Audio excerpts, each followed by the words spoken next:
Hi there, you're watching Market Cafe on ET Now with me, Shriyanti Singh and Priyanka Uppal. And over the next 1 hour, we'll get you news and updates from within the country as well as across the globe, tell you which stocks you should also be keeping on your radar. But well, first things first, let's take a look at what the Wall Street really did, Priyanka. Absolutely, Shriyanti. Good morning. In fact, the kind of levels that we've closed yesterday, we've closed below 24,400. Not very supportive cues coming in from US markets also. In fact, Dow is seeing its longest losing streak since 1978. It's the 9th straight day where Dow has suffered losses. And yesterday, we did saw a weak session overall. Up till now, Nasdaq, consumer discretionary, technology spaces were not doing that bad. But yesterday was a drop on all three indices. Dow dropped by 270 points at a close. This is our longest losing streak since 1978. 9th straight day of Dow where it is losing gains. As well as Nasdaq, S&P, both the indices also lost yesterday. Fed meeting is underway. 2 days meeting which started on Tuesday, and the outcome is widely expected that there would be a rate cut, but investors are awaiting what kind of comments. If there is a hawkish commentary which comes in from Fed, of course, the stocks could see a further sell-off. Dollar index is surging. It surpassed 107 yesterday. And this is what is also creating a pressure on the emerging markets. So in terms of global cues, talking about US markets, cues are not very supportive, Shriyanti. Well, absolutely. Cues are not very supported, at least when you take a look at equities and when you take a look at the kind of moves that we've had also thus far this week. You've seen quite the mixed move coming in terms of what this week has been like for Wall Street as well. But with that, let's also take a very quick look at what oil prices then did, because even oil prices were down. And this is as China's economic data also renewed demand concerns. Now, that has been something that the market has been largely concerned about. When you take a look at what has happened thus far this week, you've had those demand concerns on the back of updates coming in from China resurfacing. And on the back of that, you do have Brent crude futures that fell 72 cents or almost 1%, in fact, settled around that $73 a barrel mark. And when you take a look at US WTI as well, a pullback of just about 63 cents or 0.9% is what you're looking at, even when it comes to WTI. So $70 a barrel is where that one was at, in fact, and prices, of course, were weighed down by profit taking after last week's 6% rally. So you did have a little bit of pressure coming in on prices after those highs that we've seen. In fact, prices on Monday did fall from those multi-week highs that we saw coming in on an unexpected weakness in consumer spending data from China. Like I mentioned, it's data coming in from China that has been quite the concern when it comes to oil prices. In terms of what else oil markets are watching out for, in fact, you do have the Fed, of course, holding the meeting that Priyanka just talked about, and that is also something that the market is keeping an eye on, because lower interest rates also are going to be boosting demand. So that is also something that the market is looking out for, Priyanka. Absolutely. And now let's take a quick look on the other key global events which could weigh on the market. This is a data-heavy event because a lot of central banks' outcome has to come in. Not just Fed, in fact, Bank of England, Bank of Japan officials also have to meet on the further rate cut for the economy. FOMC rate decision, UK CPI figure has to come in, Eurozone CPI figure has to come in. A lot of PMI data is also on the tab this week, and trade data is expected from Japan. Back home, in front of corporate action, not much to watch out for. Power Grid is holding a board meeting to mull fundraising, which would be on the tab for this week. Well, absolutely. Lots of cues to watch out for. And the one important cue to watch out for, let's take a look at that one, because shifting focus, the big talking point then this morning, as bulls across markets continue to be benched in anticipation of the policy outcome from key central banks. Word coming in from Jerome Powell-led Federal Reserve in the United States will be in the spotlight later today as well. A widespread agreement on street that the central bank will cut rates again, like Priyanka mentioned earlier as well. More importantly, all eyes are going to be on Jerome Powell's statement and word on the future of policy easing plan as well. Moving into the new year, suggesting fewer cuts in 2025. So that is something that we're watching out for. Remember, there's pessimism across sectors ahead of key policy decisions from the Fed, Bank of Japan, and even the Bank of England. So it's really the week of central bank action, and you do have, while the market has in fact already factored in a 25 basis point cut coming in from the Fed, it still remains vigilant for any hawkish signals. Meanwhile, spotlight will also be on pricing pressure And even the outlook going ahead, like I mentioned, remember, inflation in the US has already accelerated for the second straight month, the steepest gain coming in 7 months. And against that particular backdrop, any kind of cues coming in on monetary policies are going to be key to watch out for. All right, absolutely. This is widely expected. In fact, Fed watch tools indicate there's a 95% of chance a cut is coming, but the more important is the commentary and the runway ahead. While Street continues to eye outcome from the Federal Reserve, retail sales in the United States came in more than expected for the month of November. And this is amid increased household spends of motor vehicles as well as online merchandise. This has been consistent with the strong underlying momentum which we have been seeing in the economy as the year winds down now. Sales were up 0.7%. Expectation was of 0.5% uptick. Meanwhile, sales logged a 3.8% year-on-year increase in the month of November. Well, absolutely. Shifting focus to some stock-specific action, then Salesforce has announced that it will be hiring 2,000 people to facilitate better AI sales to clients. In fact, company chief Mark Benioff also clarified that they have doubled the number of hirings versus what they had indicated earlier. The cloud software company, which targets sales reps and also marketers and customer service agents, is also among the many technology companies hoping to boost revenue with generative AI features. Okay, moving on. Japanese auto giants Nissan as well as Honda are reportedly in talks to set up a holding company and are soon likely to sign a memorandum of understanding. According to reports, they will also look to eventually bring Mitsubishi Motors, in which Nissan is the top shareholder with a 24% stake. Reports also suggest that the combined Nissan, Honda, Mitsubishi enterprise would equate to more than 8 million vehicles sales annually. That would place the company among the world's largest automakers, but still below fellow Japanese automaker Toyota as well as Germany automaker Volkswagen. Right, moving on. Meanwhile, in China, you do have reports that suggest that Chinese leadership has agreed to raise the budget deficit to 4% of the GDP next year, the highest on record, coupled with an economic growth target of around 5%. The new plan compares with an initial target of 3% of GDP for 2024 and is also in line with a more proactive fiscal policy outlined by leading officials after December's Politburo meeting. All right, some key stories what we're tracking back home is India ready for a reform as big as one nation, one election. Now on paper, the bill looks like a good idea. Government says it will save money and it will free India from non-stop election after election cycle.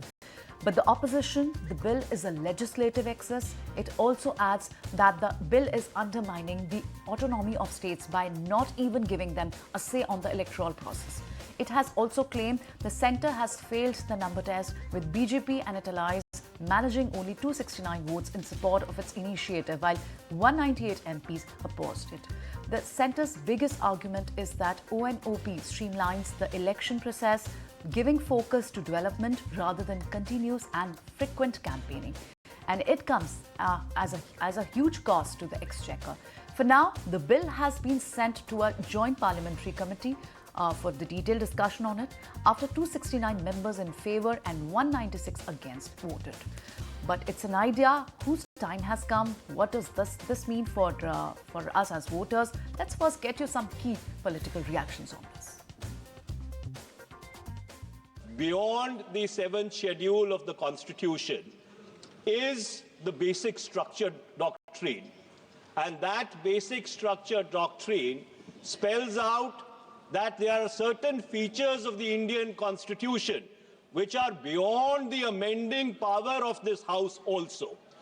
One of the essential features is federalism and the structure of our democracy. And therefore, the bills which have been moved by the Honourable Minister of Law and Justice absolutely assault the basic structure of the Constitution and are beyond the legislative competence of this House, and therefore they need to be opposed ab initio, and the introduction of those bills have to be stopped. उन्होंने कहा कि माननीय सदस्य मनीष तिवारी ने 72 का हवाला देकर जो विचार व्यक्त किए हैं और जो विरोध किया है, इस पर सदन का कोई भी सदस्य अपने विचार रख सकता है। अब कांग्रेस पार्टी में विचार रख सकता है मतलब विरोधी करना है, मगर विचार वक्त कर सकते हैं इसका मतलब होता है पक्ष में भी बोल सकते हैं. Then that's a snippet of what really happened to the parliament. In fact, we also caught up with O.P. Rawat, who's the former chief election commissioner. Let's also go across and listen in to what he then had to say, because he talks about the obstacles in implementing the particular policy there. There are only two constraints. One is the availability of electronic voting machines and VVPATs. Right now, Election Commission is making do with about 2.5 million machines, because Lok Sabha elections are held with only 3-4 states: Andhra Pradesh, Odisha, Arunachal Pradesh, and I think some more. But when all the states are going to polls with the Lok Sabha, then they will need 5 million, means 2.5 million more machines will be needed. And our capacity to manufacture these machines is limited. Only BEL and ECIL, they make these machines, and their total capacity is about 1 million a year.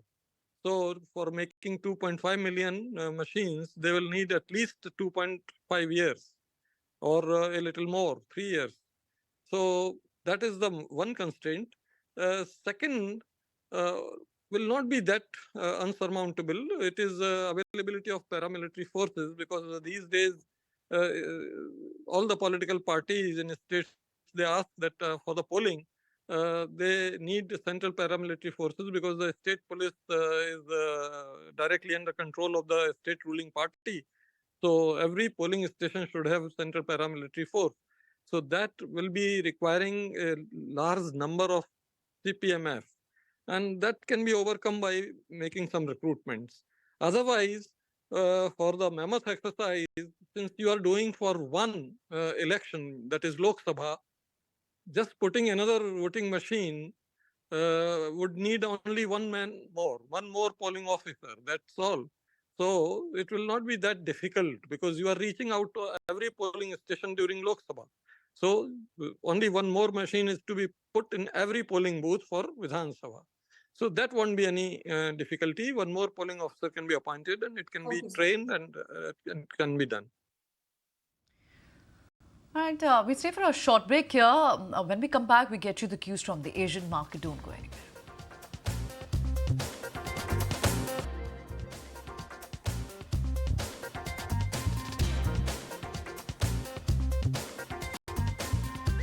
Welcome back. You're watching Market Cafe on ET now. Let's get you the cues from Asian market. Asian markets are trading with a mixed set of cues, especially the Japanese market, and the trade data which has just come in.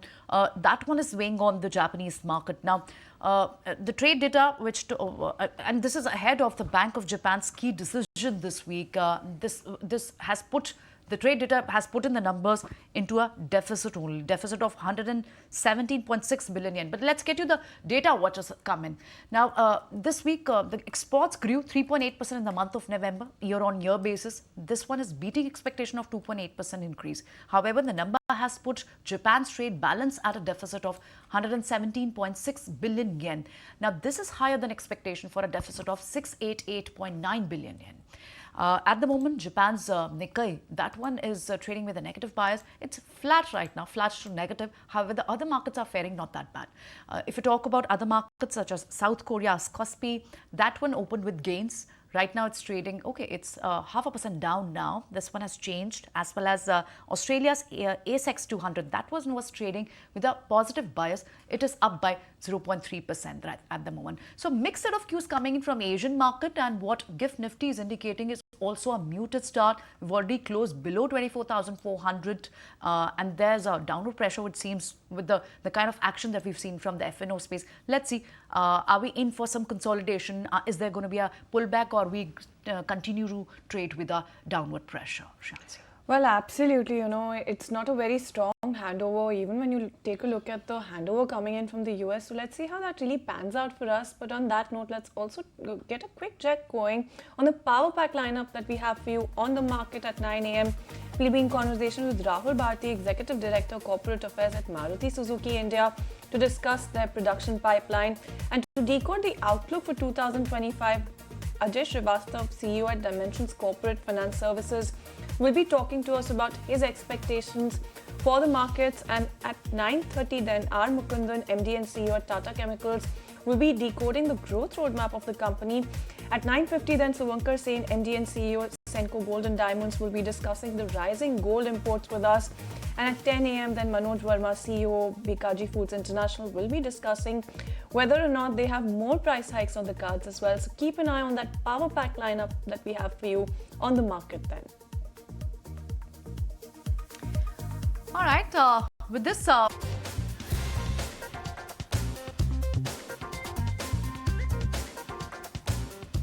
Welcome back. Thank you so much for staying tuned into Market Cafe. Let's get you some more news and updates then. And in terms of the SEBI board, that is expected to meet today to discuss crucial reforms, including stricter insider trading norms, as well as a relaxation of SME IPO norms. In fact, we do have Ankur Mishra standing by with more details. Ankur, over to you.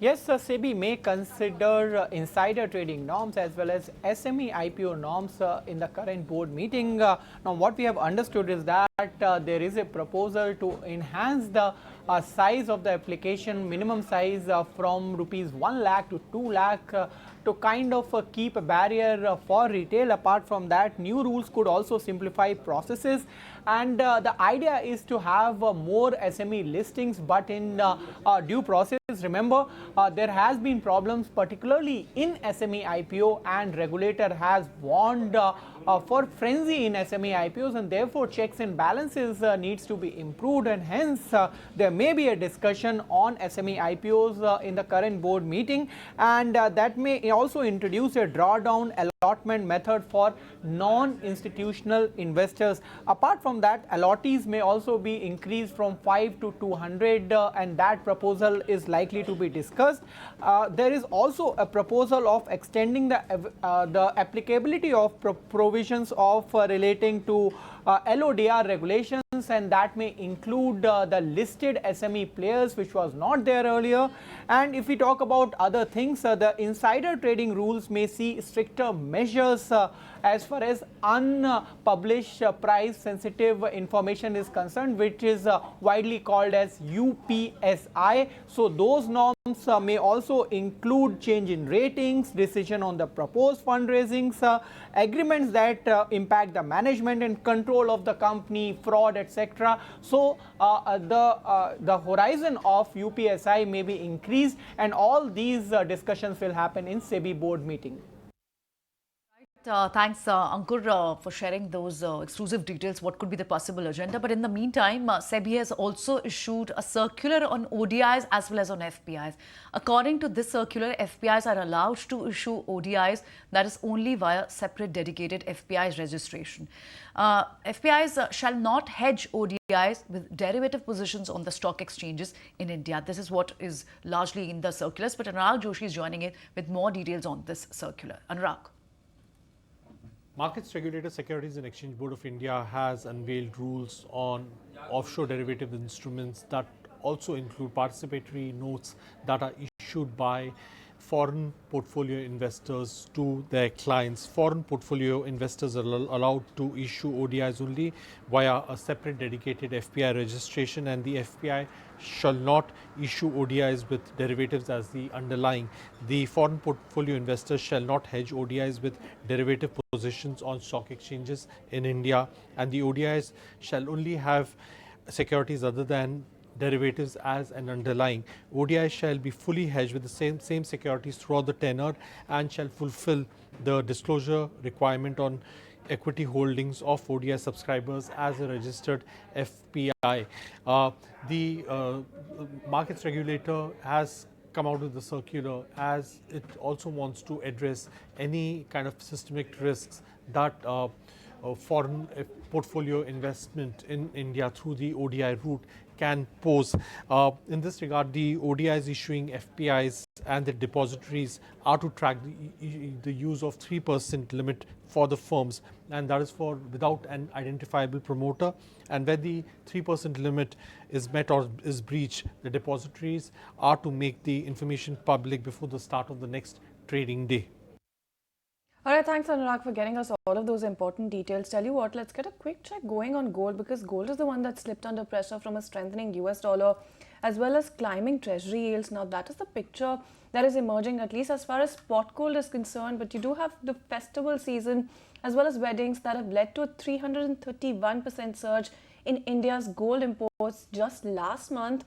In fact, the yellow metal, which is one of the best asset classes this year, has been a favorite of Indian customers. ETNA's Sumit Chaturvedi is joining us with the kind of factors that are behind this particular rally then. Sumit? Well, festivals and wedding season combined has led to a massive jump in import of gold in India. Yellow metal, which is favorite of Indians, well, the jump is of 331%. Well, Indians have imported over $15 billion worth of gold in November. We have told the reason for this is festivals and wedding season. That was in November.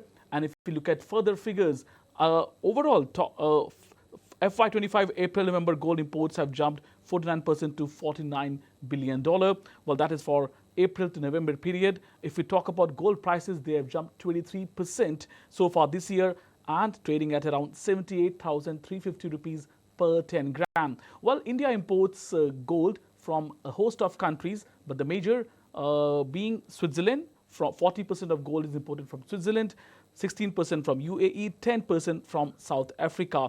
Well, there are many reasons why gold has been a favorite throughout this year of the buyers. One of the reasons is definitely increasing geopolitical risk. Second, buyers also want to have asset diversification. That's why they're going for gold. Also, import duties on gold have come down.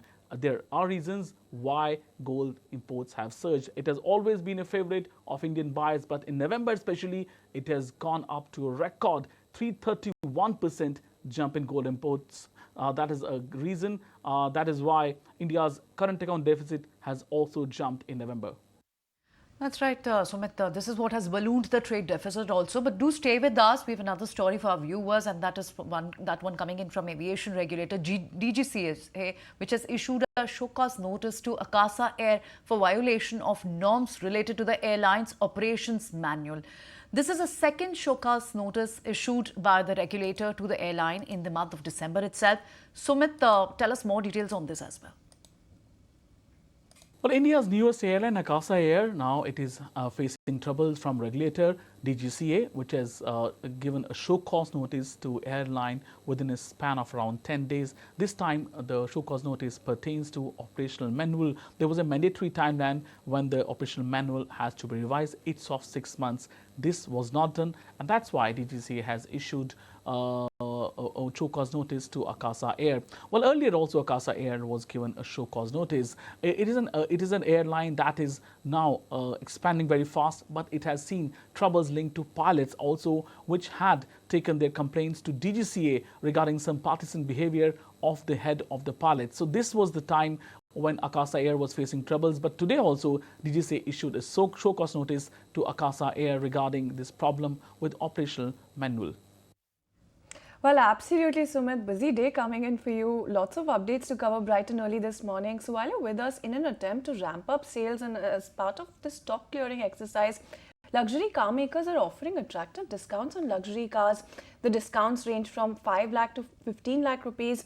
As far as I'm aware, so the discounts on offer also comes amid declining sales of luxury cars in the last few months as well. So tell us a little more about these kind of discounts. What are the kind of discounts that they're offering? What do these year-end discounts then look like? It is the second half of the last month of the year, and luxury car makers are going all out to woo customers. They're giving heavy discounts ranging from rupees 5 lakh to up to rupees 20 lakh on these luxury cars. Well, if we talk about certain models that are the favorite of customers and on which discounts are very much there, Audi A4, the discounts are there from rupees 7 to rupees 10 lakh. Audi Q3, a smaller SUV, discount is of 5 lakh rupees. Audi Q5, the discount is of 5.5 lakh rupees. We go to BMW, the X5 SUV, discounts are ranging from 8 to 10 lakh rupees. We come to iX e-SUV of BMW. Here discounts are between 10 to 15 lakh rupees.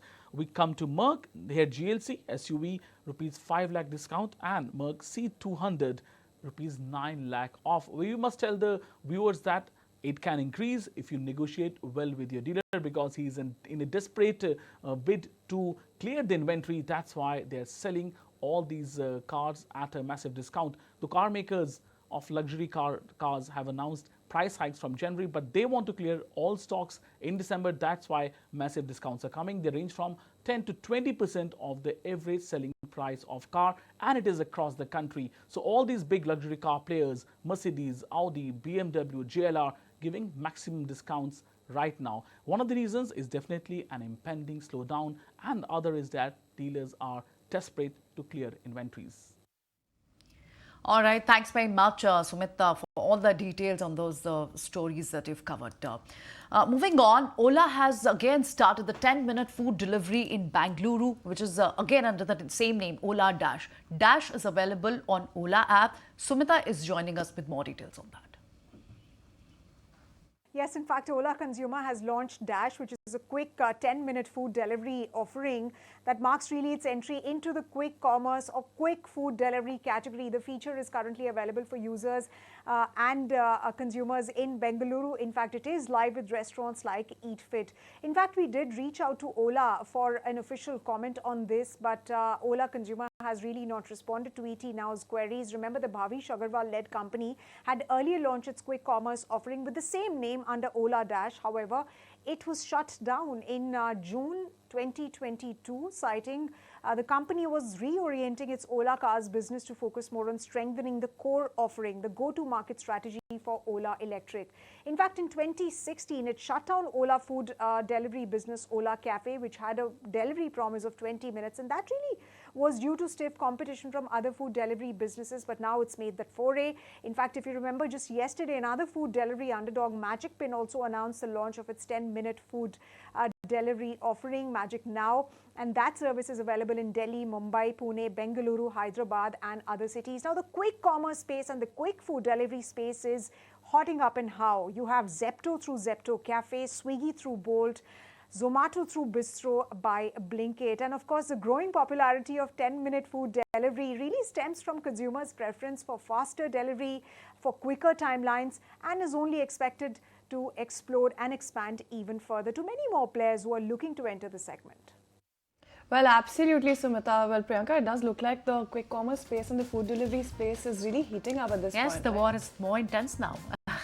Well, absolutely. Let's see how that really pans out for this entire... Let's get you some action from the derivative space, future options. Anju standing by. Anju, not a very supportive data. Of course, there's a big quantum figure which we've seen from FIs in terms of selling also. They've trimmed down their longs also. Share more details with us. That's right, Priyanka. So let's start with FII's action in index future. We have seen that in previous session, they have covered their long position by around 8,600 contract. At the same time, they have added short as well by around 7,400 contract, due to which net-to-net reduction was around 16,000 contract. And due to this, the total long position has come down to 36.2% from 38.7%. More importantly, the total net short position of FII on 9th December was just a minus 37,000 contract, and now it has increased to minus 91,000 contract. So we are seeing an increase of around 140% in the short position. This shows that they are getting very bearish in the market. Now, if we talk about Nifty, then Nifty actually slipped below its 50 DMA, but if you can see the chart, it has taken a good support at the 20 DMA, which seems to be acting as a cushion to this falling prices. 2 sessions back as well, on that last Friday also, it took strong support at the very same level. In November as well, it has taken good support at this 20 DMA level. So this can act as a good support in coming session. Now, if we talk about resistance level, then 24,500 could be the first resistance, as we are seeing very strong call writing happening at that level. Another resistance is around 24,800 mark. Now, if we talk about support, then 24,150 could act as a good support. Below that, we are seeing next support at around 23,900 to 23,950 level, just below that psychological mark of 24,000. Now, if we talk about Nifty Bank, then Nifty Bank also gave a bearish move. It actually gave a slight break breakdown from its consolidation pattern. If you can see in the chart as well, it has given a slight breakdown from that consolidation pattern, and that support was 52,800. Currently, we are trading around that level only, so this was not a decisive breakdown. So we can have some positive hopes in the market. Now, if we talk about levels, then first resistance seems to be around 53,400 mark, which was around the previous session open only, and next resistance seems to be around 53,900, which is the upper bound of that consolidation pattern. If we talk about support, then downside we are seeing good support at around 52,500 level, which is around the 20 DMA only, and next support seems to be directly at 51,800 mark. So keep an eye on these levels. Well, absolutely, Ansh. So it does look like there's at least some silver lining in a choppy market, the kind that we've seen in fact. But time now to get your list of stocks that you should be keeping on your radar bright and early this morning. In fact, Ria is standing by with just that list. Ria, good morning. Yes, good morning. So let's take a look at the stocks that are going to be in focus today. First up, HCC will be in focus. Now the sources have said to ET now that the 600 crore QIP has been fully subscribed and strong demand has been seen among all institutions. Now SBI Fund, Autumn Fund, Shriram Mutual Fund, BNP Paribas, Citibank and Samsung Family Office have been seen participating in this issue. We also have Sonata Software, which is going to be in focus since they have launched the Harmony AI powered test acceleration platform called Intel QA to drive digital transformation for global enterprises. There's also Aurobindo Pharma, which will be in focus since the US FDA has inspected the API manufacturing facility of Apitoria Pharma Private Limited, which is a wholly owned subsidiary of the company, and they have closed this inspection with 2 observations. Lastly, also remember that for Glenmark Life Sciences, the Ministry of Corporate Affairs has approved the change of the name of the company from Glenmark Life Sciences to Alivis Life Sciences Limited with effect from December 17th. So keep your eye out on all of these stocks today.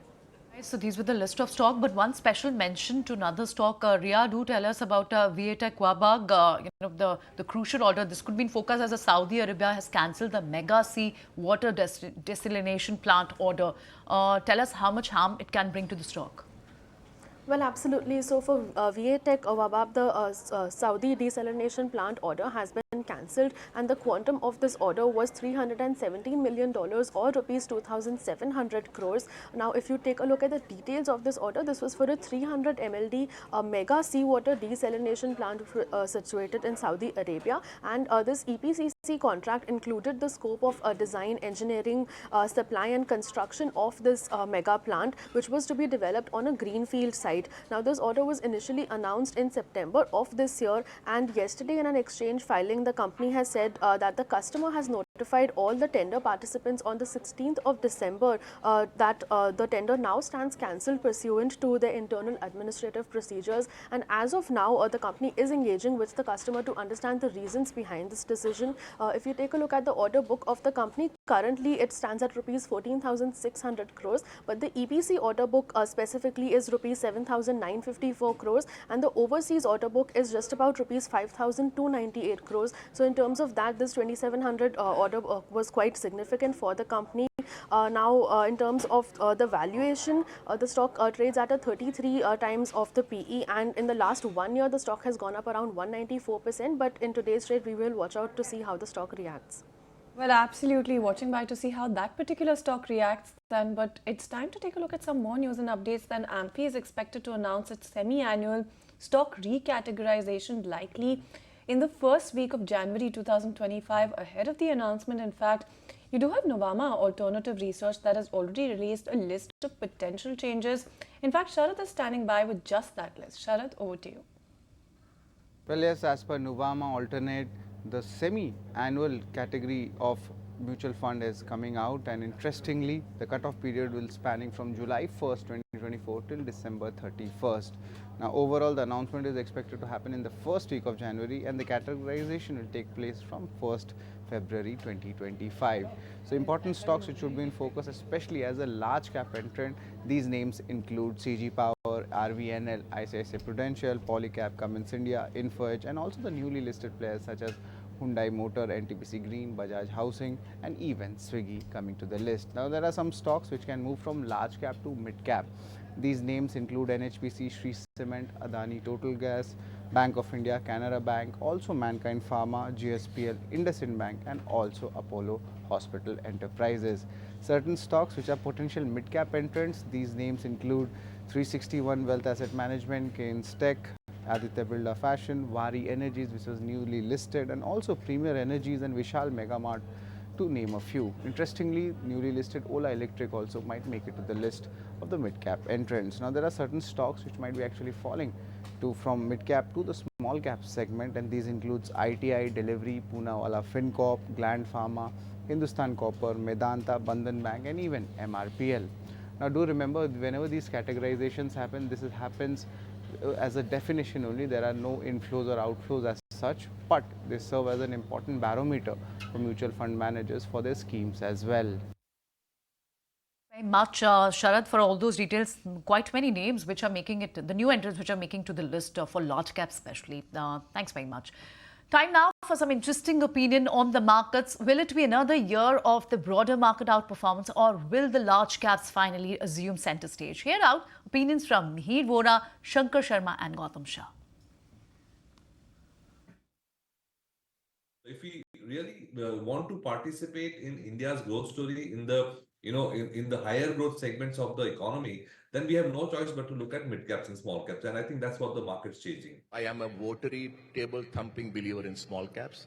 I've been so for many years, and that's worked out fantastically well. Again, that said, caveat is you will in small caps find 30-40%, even 50% loss makers in your portfolio. People worry about losses in small caps. I mean, I say on the 50 you will get right, maybe even 30 you will get right. You're making out like a bandit here. So what's the problem? So my view is when markets fall, small caps fall like 2x the broad market. This is telling you something. The theme on small caps is structural. Real estate and metals. I think the way DLF has come back, Loader Developers has come back, Shobha has been sustaining. I think real estate is going on to make new lifetime highs and beyond. And metals, I think after all the news flow that we got from China, is just setting up for a move back to lifetime highs. So these two pockets of the market, we remain quite positive. Alright, and that was the word coming in from the experts. Time now to get you some updates from outside the world of stocks. Then National Security Advisor Ajit Doval arrived in Beijing yesterday to participate in the India-China Special Representative talks with Chinese Foreign Minister set to take place today. The talks aim to revive bilateral relations that have also been stalled for over 4 years due to the military standoff in eastern Ladakh. And the clock's tick-tocking for TikTok because US President-elect Donald Trump met the CEO of TikTok on Monday. This comes as TikTok faces a looming ban in the US due to concerns over its ownership by Chinese parent company ByteDance. Meanwhile, you do have TikTok that has already made an emergency application to the US Supreme Court to have the ban delayed.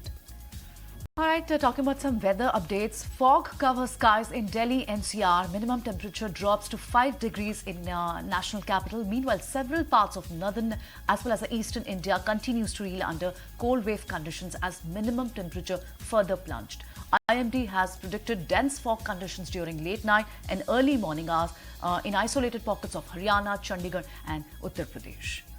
And now shifting focus to the Border Gavaskar Trophy, where a heroic 47-run partnership between Akashdeep and Bumrah helped India avoid a follow-on. This morning, India was bundled out for 260 and now Australia has a mammoth lead of 185 runs. The match seems to be headed towards a draw as heavy rain has delayed Australia's second innings. Alright, and with that, completely out of time on this edition of Market Cafe on ET Now. From me, Shreyansi Singh, Priyanka Opalaz, is the entire team that put this show together. Thank you so much for tuning in. You don't go anywhere because the market takes all of the action forward.